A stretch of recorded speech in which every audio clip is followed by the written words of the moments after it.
They were geniuses, but also enemies.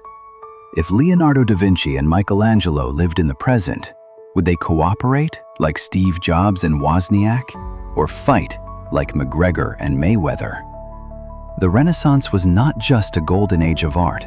It was also a battlefield of egos, jealousies, and backstabbing.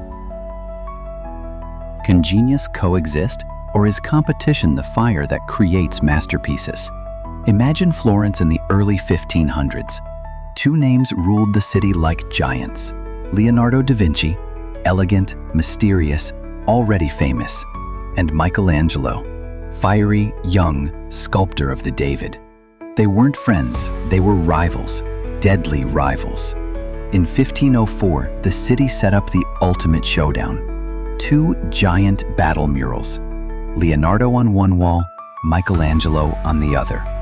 It was like a Renaissance boxing match with paint and marble. But the rivalry spilled into the streets.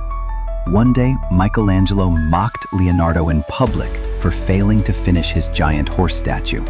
"You leave everything half done." The crowd laughed. Leonardo turned pale. That insult cut deeper than any blade. Their visions of art were worlds apart. Leonardo worshipped subtle light and mystery. Michelangelo glorified muscle and divine fury. Each believed the other was wrong. Leonardo's Battle of Anghiari failed. Michelangelo's sketches for the Battle of Cascina electrified the city. Then came the Sistine Chapel. Leonardo scoffed. "He's no painter." But Michelangelo turned the ceiling into thunder and glory. And then, silence. Leonardo left Florence, eventually ending his days in France under the patronage of King Francis I, dying quietly in 1519.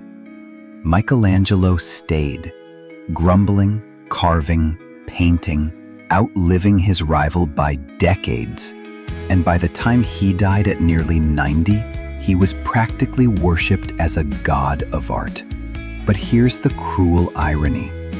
Michelangelo's Sistine Chapel and David became global icons.